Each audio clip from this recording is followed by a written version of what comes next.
What's up, everybody? Welcome back to My Twisted Life and TV. I am Poetry. You are here for a recap or review of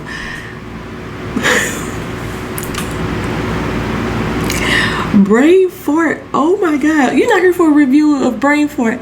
You're here for a recap or review of Power, Raising Kanan, Season 1, Episode 10, the season finale. And no, I won't edit that out. I'm just not.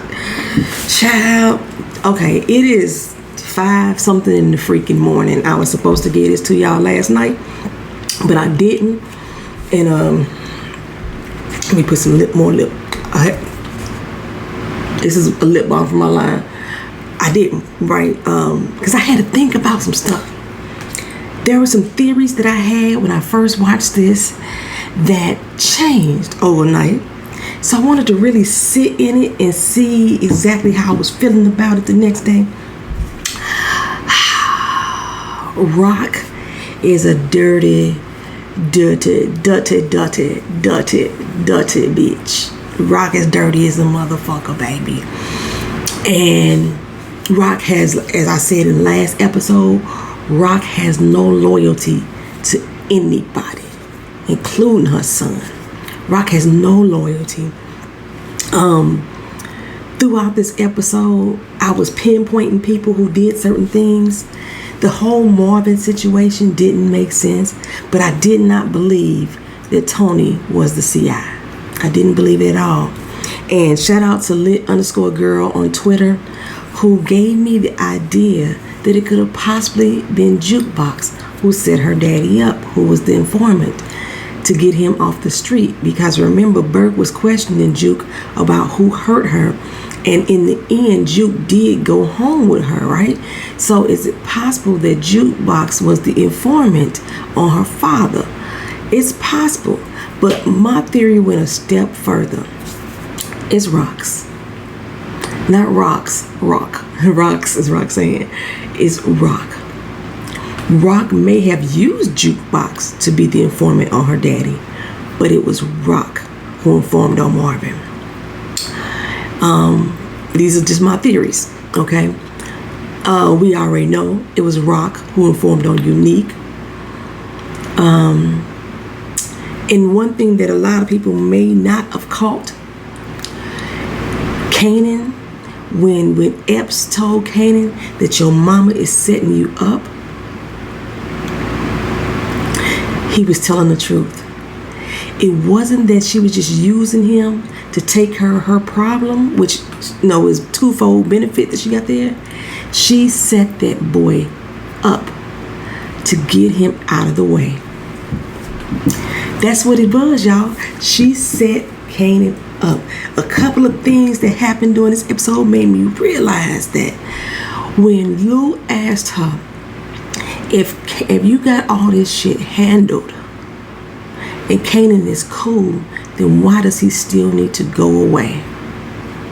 That was one of the first things.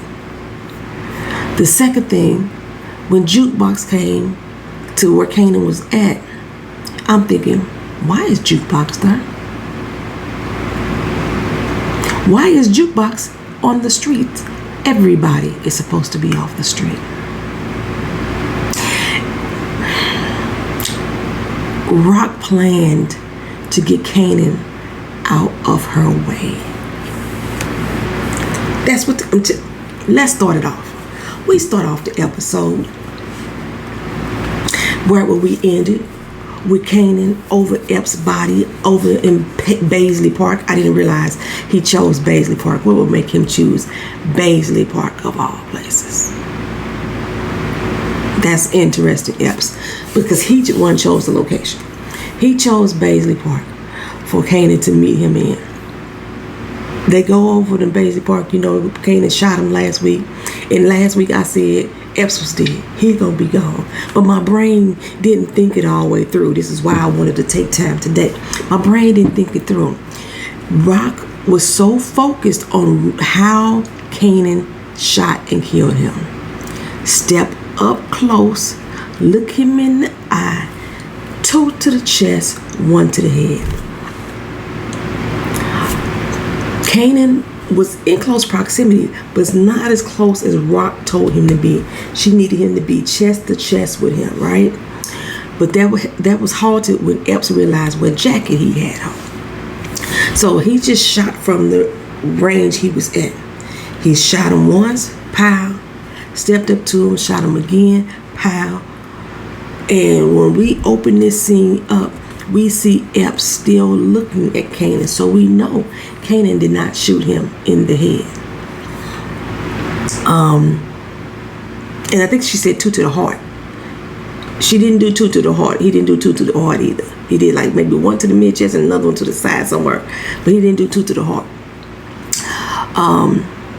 So Kanan is sitting there, and all of a sudden now you hear people like, hey, they shooting over there, right? In the park. You hear car alarms going off on the side. Kanan panics. He panics, he turns, tuck tail, and run. But in his run, he tripped and fell. Scarred up his head. Really, really, really bad. Scarred it up really bad, right? And so as he gets up and like, damn, you know, he takes off and does a little slight jog, but tries to dust off his hand, clean off his hand. And while he does this, the crackhead that Epps had questioned about Little Rob was standing around, and he noticed Kanan. Now, from the angle that they showed the crackhead's point of view, he could clearly see that was not unique because Kanan took his hood off. Okay? But he's a crackhead. And crackhead needs to get paid to see clearly, right? Okay, so Kanan ran in front of this bodega, who actually happens to still be in Paisley Park, just around the corner from the building. Now remember, Paisley Park is the same place, the same apartment complex The Rock has her new setup up in. So he runs around, picks up the phone to make a phone call, puts the phone back down. All of a sudden we see Scrap roll up. So I don't know what the time frame is that has passed in this season. However, we do know that Scrap lost a kidney and Scrap lost the eye. And he out here functioning with his eye patch on, one kidney, fine, driving around, picking up Kanan. And Kanan is like, where the fuck is my Uncle Marvin? He's like, I don't know. Your mama told me to come get you, so that's what the fuck I did. So Kanan hops in the car. Now before he hops in the car, he had put his hands, his bloodied hand, from which he just fell on the ground, into the pockets of that jacket. He had hit the corners of the jacket with his hand when he fell to dust himself off. Whose blood is on that jacket? Because when he shot Epps, I didn't see a blood spray. There was no blood on Kanan's face. There was no blood on the jacket that I saw. I could miss that part. There was none I saw. But there was definitely not enough blood from Epps on the sleeve of that jacket like we saw at the end when Unique pulled it out of his closet. But when Kanan rubbed his hand on the jacket to dust himself off, there was blood.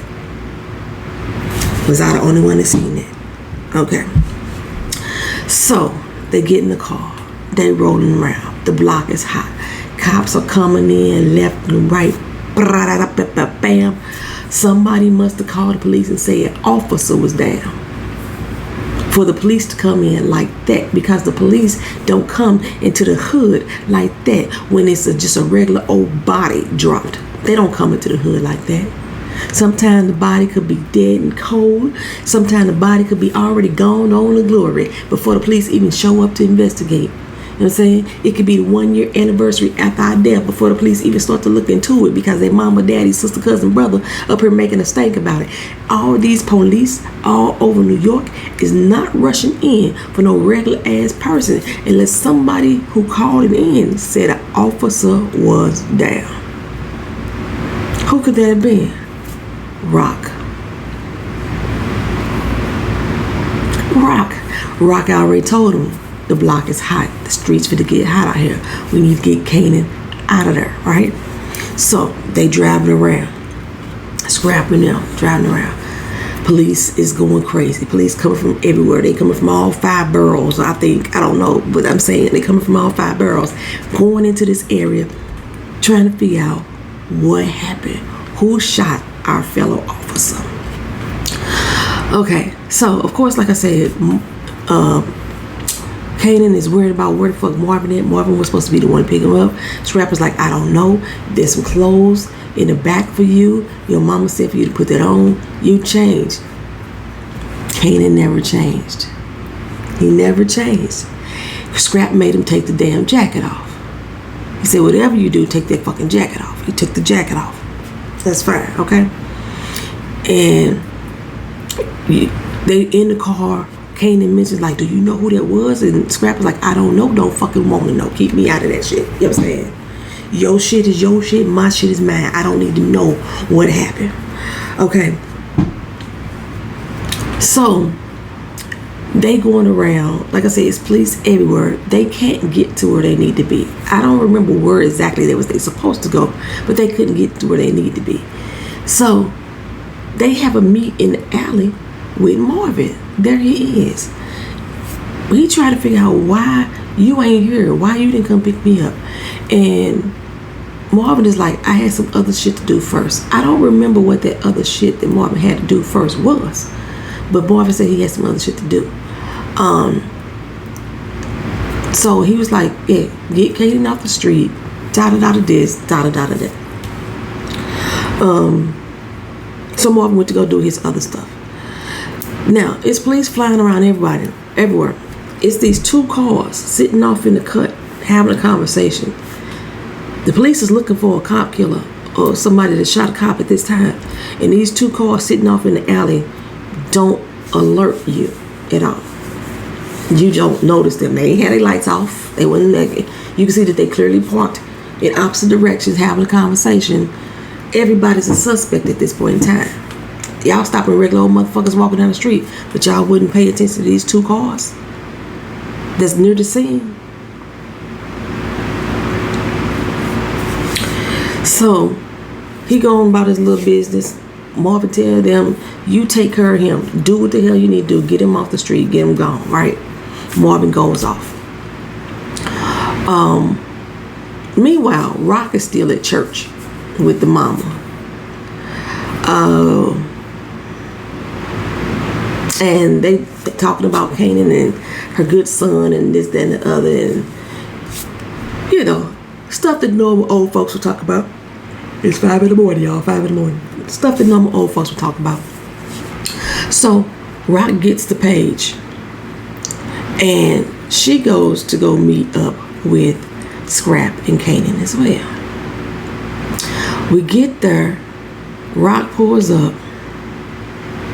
Oh no, let me go back for a second. Before they even go there, when they had this conversation with Marvin, Marvin mentioned that Kanan shot a cop. Now Scrap is like, what the fuck is going on? You shot a cop? For real? That's what you're doing now? Killing cops? Right? So that's where Scrap got that information, okay? Marvin got a loose fucking tongue. So I don't even know why he would tell Scrap that shit, unless this was all part of the plan to begin with. Okay, so now Scrap goes over to Lulu's house, which is where Rock decides to meet him at. And they try to figure out what the fuck they doing in Lulu's house. Why are you here at Lulu's house? Right? So Rock said, you know, since it's already a crime scene, nobody would come back over here to check a crime scene again anyway. Why would anybody be coming over to Lulu's? Period. Why? Okay. So anyway, Rock was like, where the clothes and stuff I gave you? He don't have the clothes and stuff. They still in Scrap's car. Clothes and money. Why not just call Scrap back and say, hey, bring my shit? Well, Scrap was already finna go scrub down his car or whatever, because he's like, now I got evidence in here. Your son done got in my motherfucking car. He done killed the cop. And now it's evidence all in this bitch. Was Rock trying to implicate more than one person in this shooting? And since Scrap was so insistent, like, I know how this game works, you know what I'm saying? I need to scrub my fucking car down. And Rock was like, fine, go ahead and do it. And let Scrap go on his way. So Scrap was most likely going to get rid of whatever's in the back of that car. If he get back that money, he's stupid to me, but still, you know what I'm saying? That's your payment for going to pick Kanan ass up, for implicating yourself and becoming an accomplice in this situation, Scrap. Okay, so the fact, if I go back for a moment, a lot of things not tying in. When Kanan made the phone call to go pick up, to first be picked up, he was still outside of that bodega. He made sure that he went in front of that bodega. So when that car came to pick him up, that car should have been seen as well. Scrap's vehicle should have been seen as well, which is why Marvin will be out of the cut. You know, he ain't supposed to be over in that area. Marvin had other plans, which I still don't remember exactly what Marvin's other plans was. I just know that Marvin went off driving somewhere. He trying to get off the block too. I don't know what Marvin was supposed to be doing. Marvin was supposed to be I don't know what Marvin was supposed to be doing, because it's not making sense for me. I just had to pause, because later on,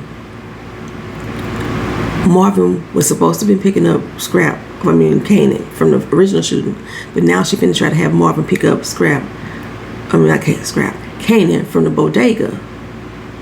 But Marvin didn't pick Kanan up in the first place, so he picked him up from the bodega supposedly, and he never make it there because he gets stops as well.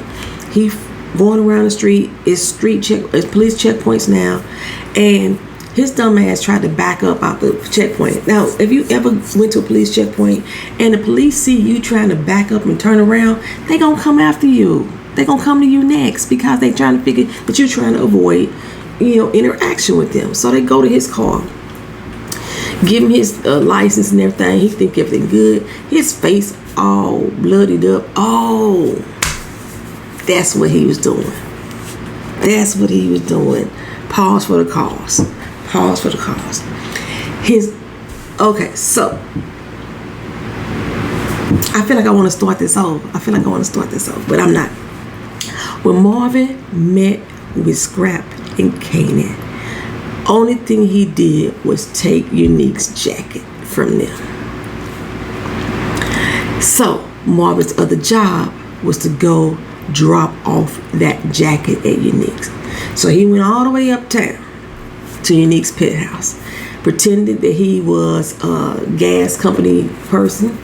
The building guy didn't get any type of call that there was a phone call about gas alert, but Marvin scared him into thinking that if you didn't let me into this building up to the 14th floor, then there may be explosion. It's all we all come back on you. You know what I'm saying? That's pretty much it. So the guy led him upstairs. He got upstairs and he broke into Unique's apartment. This type of building probably should have had cameras all over the place. But I digress. Okay. He gets up to the building, and Marvin goes inside, looks around, trying to figure out where to put this damn jacket at. He opens up the closet and hangs up this bloodied jacket into Unique's closet. Now, even if Unique had killed somebody, do you think he was dumb enough to go hang a bloody jacket up in the closet next to his brand new chinchilla? Next to his new leather whatever? Unique likes fashion. He likes custom made shit. But he's gonna go hang a bloody jacket up next to this stuff? So even if he had not discovered the bloody jacket hanging in his closet, do you think, well, police don't have common sense all the time, but most cases the police were like, why would this be hanging up in the closet? At least Burke probably would have figured that out, but they'd have been so mad that they wouldn't give a fuck where they found it. They're just glad that they found it. So Unique, he back at the shop, he gets the word that because everybody's coming in off streets, they all off the street. Now remember, everybody's supposed to be going out there killing up rocks people. They're supposed to be shooting up anything on site that had to do with rock. But some reason, they all sitting up in the tailor shop with Unique. Warrell come running in, Craig Mack, he come running in. And he lets them know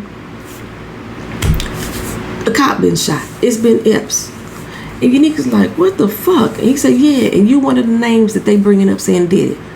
So of course Unique like, how the fuck I'm gonna shoot a cop? Why the fuck would I shoot a cop? I'm the main nigga off this here on the set that don't want no cop to die. I don't need my shit to be hot. Pretty much that's the speech he gave it. And then he quickly realizes it's Rock. Don't take him long. He's smarter than the 5th grader, which makes the end of this don't make no fucking sense to me. But he's smarter than the 5th grader. He instantly know this has to do with Rock. So he tell all his boys, keep y'all black asses off the street.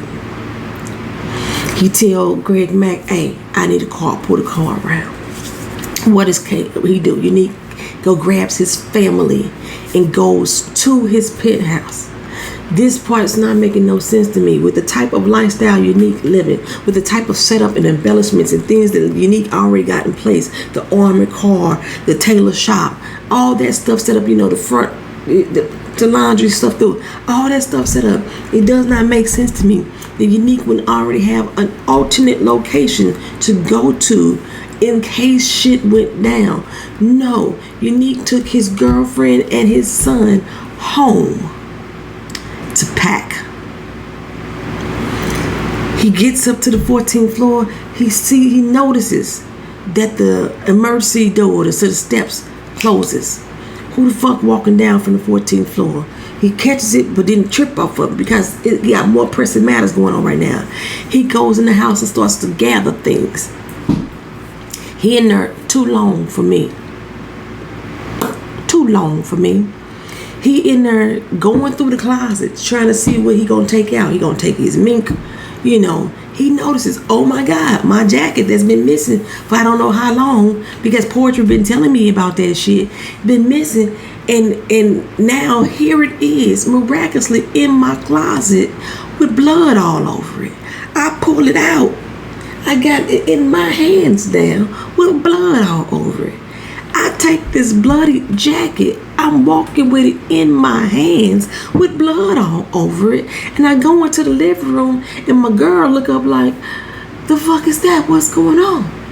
Then all of a sudden, clack, clack, clack, boom, the police come in and bust down the door. And Unique got the bloody jacket in his hand. That is the typical caught red-handed type of statement going on right there, right? Unique said, I got 10 motherfuckers to prove that it wasn't me and have to know where I'm at. Now, like I said, they should have cameras all over this motherfucker. Unique probably got cameras all at that tailor shop. Anytime somebody walk in that bitch, he know. If Unique has been up in that tailor shop that entire time, he got proof. Okay? Whether they take the word of his 10 motherfuckers, that's a whole nother story. But he got proof where he was at if there's cameras inside that tailor shop, which there should be, considering you running a drug business out of that motherfucker. Okay? So I don't think the charges on Unique gonna stick. They shouldn't. If they stick, Courtney and them doing a magic. Okay? So Unique gets arrested. And I was like so disappointed, right?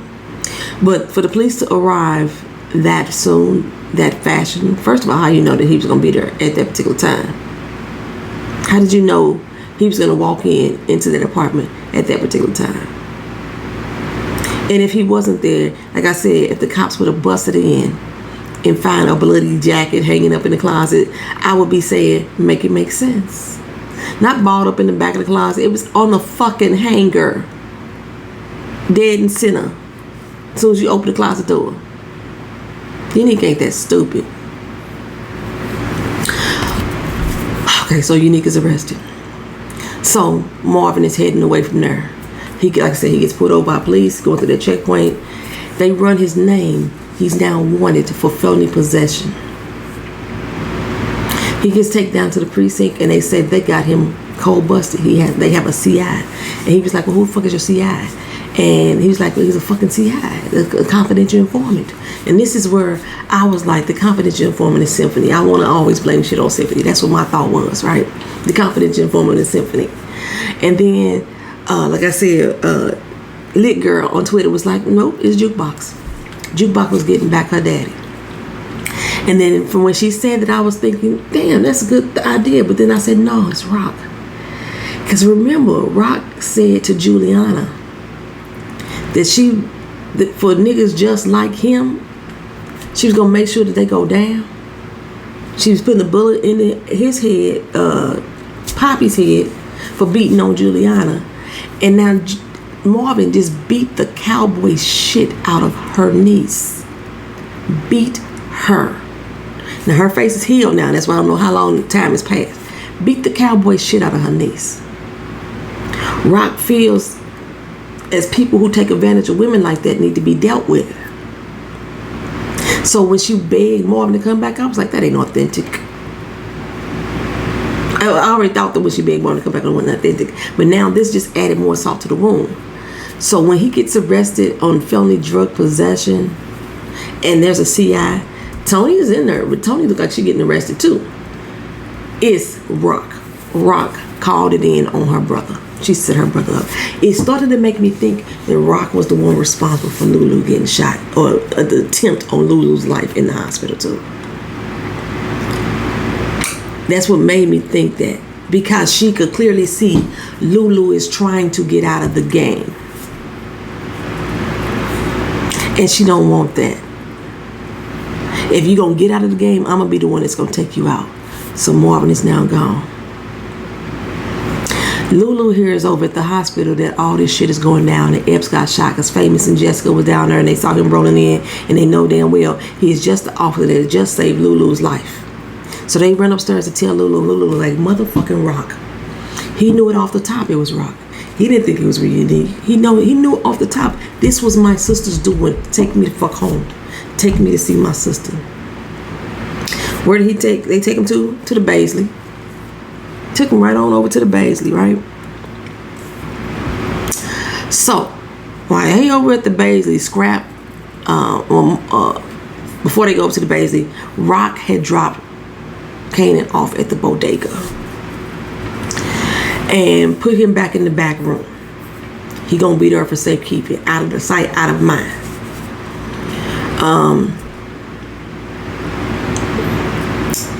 Told Juliana what lie to tell.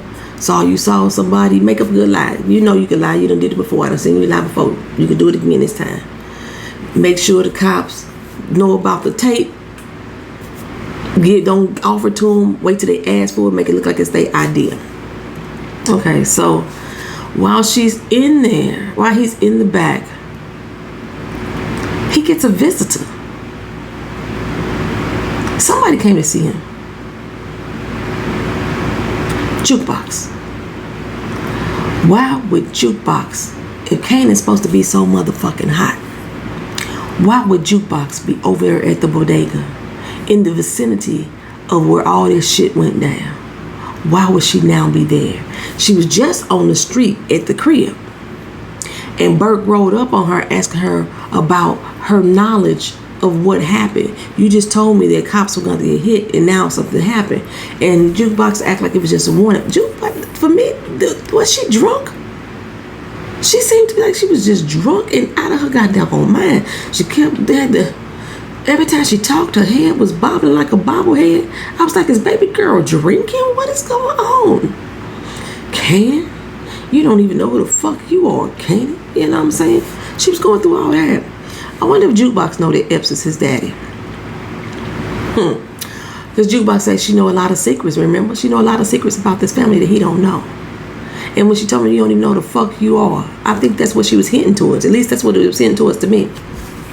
So Rock told Jukebox, I don't know when she had this interaction with her, When did she call up Jukebox? When did she talk to Jukebox? Rock told Jukebox to bring Kanan some clothes and some money. And then she sat over there with him until he was ready to be picked up.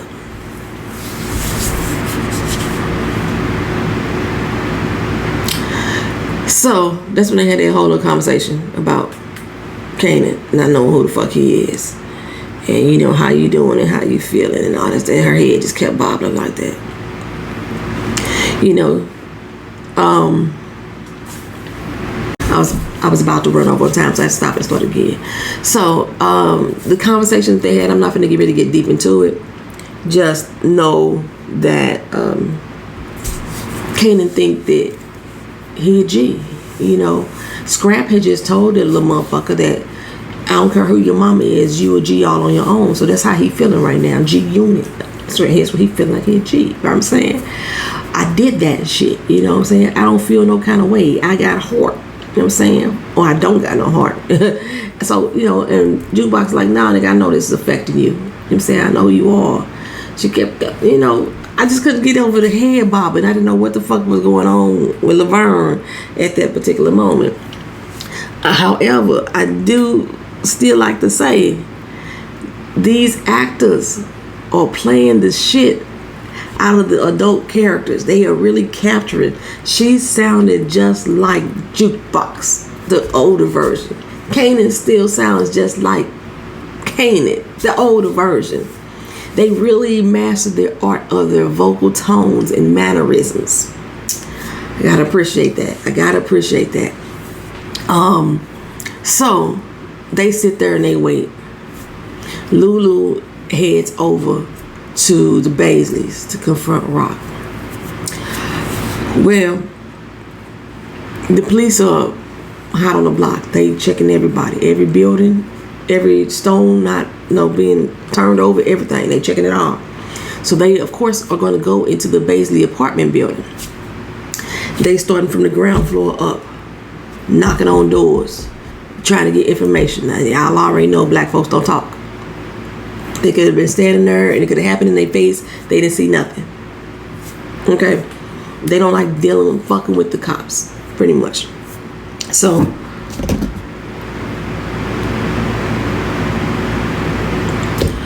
they go, police knocking door to door. Rock and her crew are now up on the 8th floor. Lulu is battered and bruised up, just walked out of the hospital, you know, against doctor's orders, took the IV out his arm, and he walking out. He's battered and bruised and hurt and ain't got no voice, he's just limping. But somehow Lulu, whose lungs are about to fucking explode, because that's what the fuck that, when you have smoke inhalation, that's how the fuck that feels. And he still had at least 5 more days to be in the hospital until his lungs cleared up. But this broke down, battered, bruised, and lung-filled person walked his ass up 8 flights of stairs. Make it make sense. Up 8 flights of fucking stairs. Didn't break no sweat. Didn't pause for the cause. His voice was already scruffy, so it didn't really do much more to his voice. He shouldn't have been able to fucking breathe. He should have fell through that door when he got in that motherfucker. But he still was acting his ass off when he did this role, though. I'm telling you, that everybody did a good fucking job in this doggone series. I must say that. Everyone did an awesome fucking job in their roles in this series.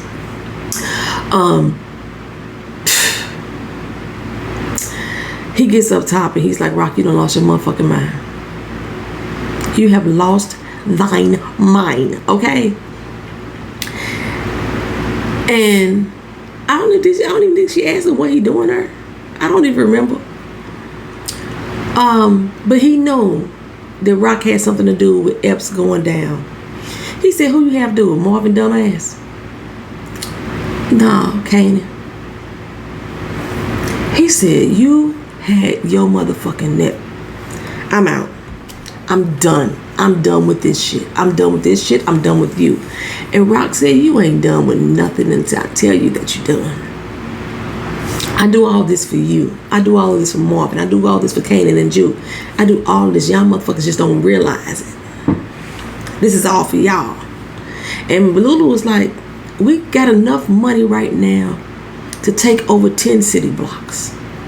We got enough cash right now to do whatever the fuck we want to do right now. And Roxley said we ain't got enough. We still ain't got enough. You know, he like, you know, we all can go legit right now. And Rock said, look here, ain't none of your shit gonna ever be legit, because everything that you bought is with dirty money, with my motherfucking money. Everything you got is mine. Clothes on your back, shoes on your feet, your studio time, everything is mine. And I would like to add, your relationship is under my control. You won't do what Jessica say do because of me. I have mind fucked the entire family. I'm ad-libbing. I have mind fucked the entire family. So you don't move until I say move. You don't breathe until I say breathe. That's what Rock is telling him. You ain't out this game until I put you out this game. This conversation is what made me think that it was Rock the one who set him up at the hospital, not Unique.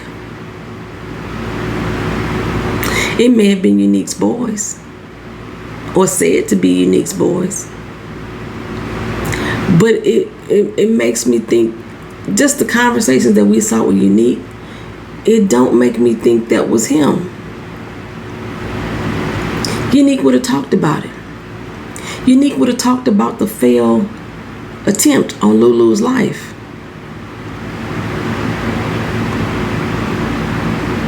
I don't think, I'm starting to think that was Rock. I'm starting to think it was Rock.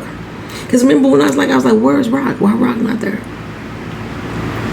Yeah, it's starting to make me think that's Rock.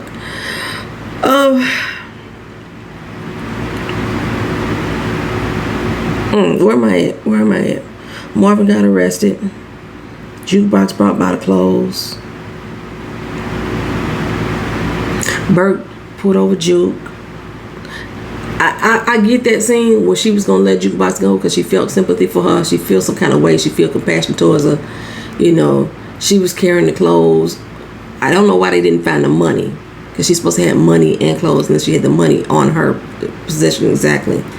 Why she looked scruffed up though? They didn't like rough her up. Why she looked scruffed up by the time she made it over to Kanan? I don't know. Anywho, I already said it was stupid and Unique to go home. Rock. So we here with Rock. Rock is blowing up Marvin's pager. I think it's all a ruse. I really think it's all a ruse that she's blowing his page up like she's doing, because while he's at the police station, the police are like, boy, somebody's really trying to reach out to you. I'm telling you, Rock is the one that set Marvin up. And to have his page blowing up like it's doing, it's making it look like he really is this big time drug dealer that we all know he is. But it's really adding fuel to the fire. She's blowing him the fuck up, right? And like I say, we already know that Kanan is still over at the bodega because Jukebox is over there with him. Marvin ain't showed up yet to get Kanan from the bodega. I think Rock is walking around like, Marvin, where the fuck you at? In front of Lulu, just to make it seem like, you know, she don't know what's going on, but Rock always know. Remember? Rock always know what's going on. And Lulu could see right through it. Lulu could see right through it. So the police now are coming through the building to toss the building, going floor to floor. Rock's plan is once they hit the 7th floor, they toss that apartment. They text up there to let her know that everything happened. They drop the drugs down to the floor. Now, Rock's had a lot of drugs left. Remember, they were supposed to be short on supply, but they had a lot left. She cleared out the bodega. I don't even understand why I set up the bodega if you was just going to clear out the bodega. But she cleared out the bodega because she mentioned there that she got everything cleared out that fucking bodega. She had to get all this shit gone from the bodega. She cleared it out the bodega, put it there in the apartment, waited for them to text that the police already left the 7th floor, started dropping it down through the floor. Okay, this was her brilliant plan. Y'all remember? This plan only works if there's a building raid such as this, and they're going through door to door or whatever. But if the police was coming straight to the 8th floor to get you dropping it down to the 7th floor may not have worked. If the police was going to the 7th floor to get you and the 8th floor at the same time, this plan might not have worked. It was a lot of drugs being dropped down. They had time because they knew police was going knocking door to door. But again, that only works in a raid type of situation. They trying to set this up to make us think that this has been Rock's big plan all along. She knew that everybody was going to react in the way that they are reacting, and she went through all this trouble.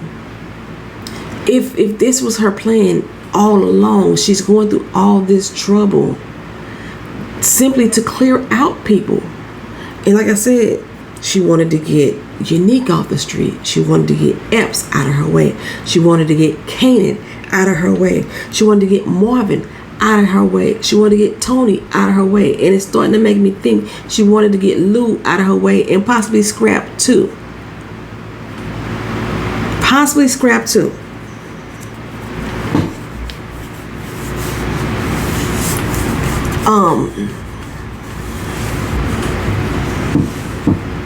And it kind of made it seem like the women were the heroes of the show. Jukebox, Rock, and Juliana. You know, they were the heroes who really set everything up and made everything run like a well-oiled machine, so to speak, right? Okay, so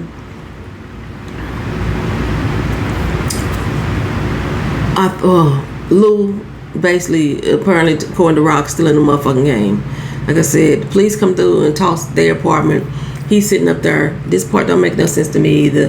They going through tossing the apartment. Actually, they didn't toss the apartment at all. They did a couple look around, asked her a few questions, but they did not toss this apartment the way that they tossed everybody else's. They threw all their shit all over the place. Looking here, there, high and low. They went into this particular apartment and decided to just open up the oven door, pick it to a cabinet, lift up a throw pillow. That's it. Everybody else's, they flexed on their fucking apartment. They didn't flex on this one. And he questioned about Lou.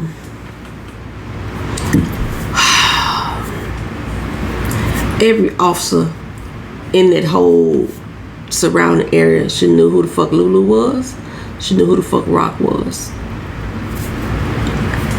Everybody should have. Especially Lulu. Considering that Epps is the one who just saved his fucking life. That should have been a big story going around through all the precincts. And then you see him sitting up there in this house and you're like, what the fuck happened to him? And she gave a story about it being some type of car accident, and that's why, you know. Rock was too overly friendly to the police. Baking fake cornbread in his oven. Ain't no other food around, just the cornbread. Just the cornbread. You know, because her guys like to eat late at night. It just, yeah. It made the police look real stupid to me, which, you know, sometimes they are, but, you know, yeah, this one apartment they decided not to toss. Left spick and span, left it in the same condition it was in when they walked in, but everybody else in that apartment complex, they tossed the fuck out of that shit. So police left. Rock is feeling, you know, satisfied of the happenings going on. And like we had already learned that there was another, we got a new captain. The Asian captain is gone. I think his name was Peralta. He might not have been Asian. He might have been Spanish. But he's gone. And they got a new black cop. I forgot his name. He's now the captain. He's going to let Burke run point on this investigation. Actually, didn't want it part of it at all, but he's going to let her do some things now and, you know, handle things her way.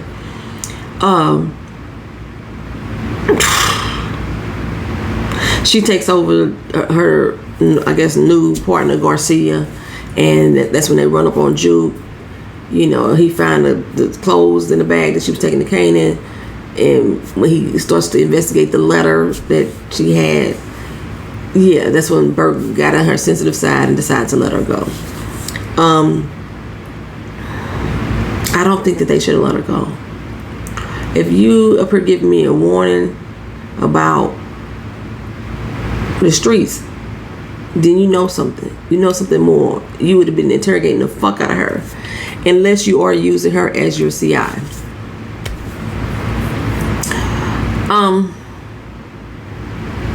Especially because it's your partner that just got shot. The new captain shares with Burke about the fact that he has leukemia.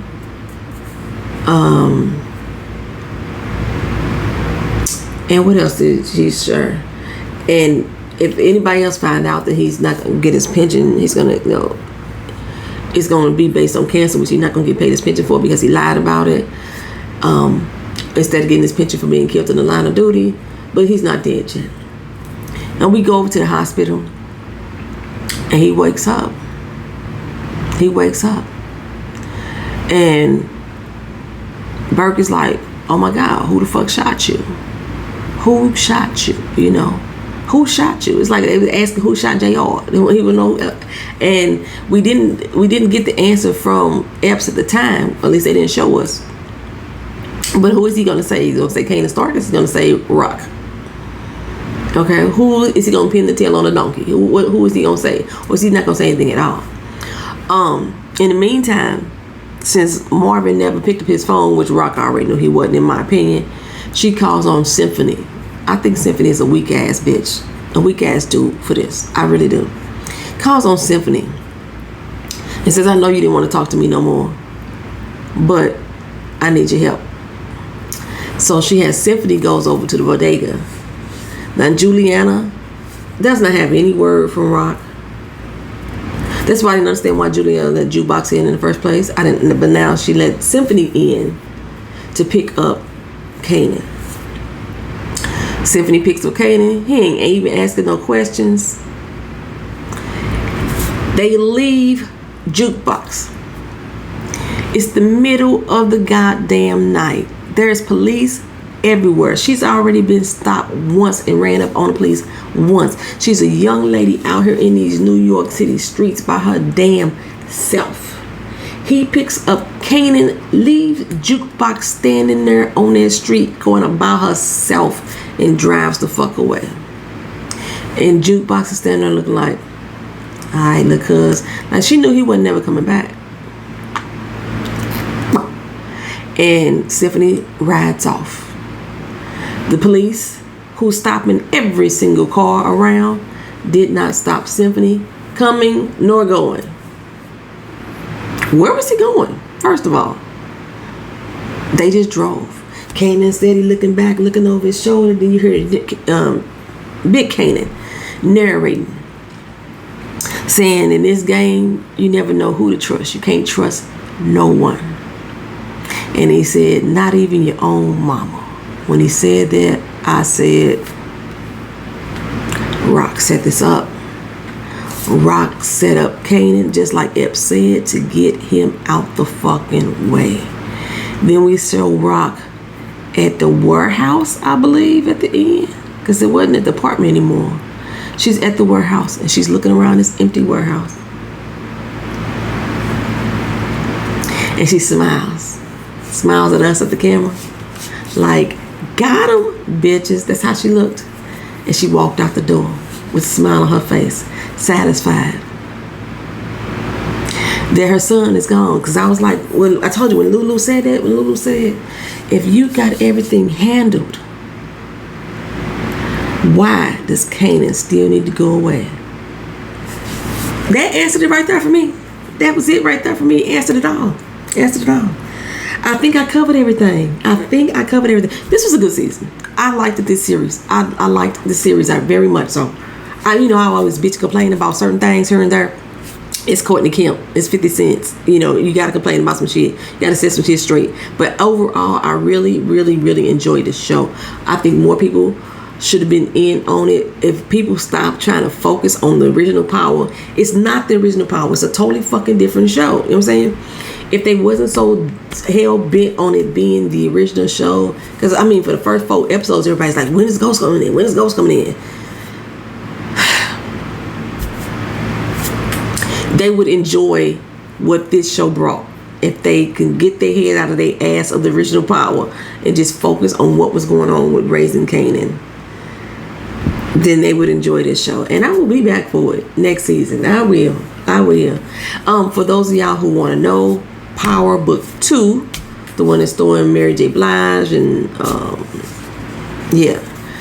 that comes back on November 21st, the second season. I do not watch anything that has to do with Tariq. So I'm not watching it, but y'all can enjoy. But I will be back when Raising Kanan comes back for the second season. As I told y'all early on in the season, they have already been renewed for season 2. So I think I got it all. I think that I don't know who Epps is going to say Rock's name or Kanan's name. I think that Rock is the CI. We already know Rock will snitch on your ass in a minute. She's the only one that don't follow that street code about not snitching. She will snitch on your ass in a minute. She'll put your name in the police's ear in a minute. And I think she may have did it through Jukebox for Marvin, to get Marvin off the street and get Marvin out of her way, because he's always fucking up a wet dream, is what she said. Kanan, she needed him out of her way, because Kanan, everything that's going on right now, everything Kanan has done has fucked up her plans, and that's all she's been doing is fixing shit that he's been fucking up. She needed to get her son out the goddamn way. Lou, because she didn't believe in him. She didn't trust in his loyalty anymore. That's why she questioned his loyalty. That's why she questioned. She really did believe that Unique had some type of link to her brother.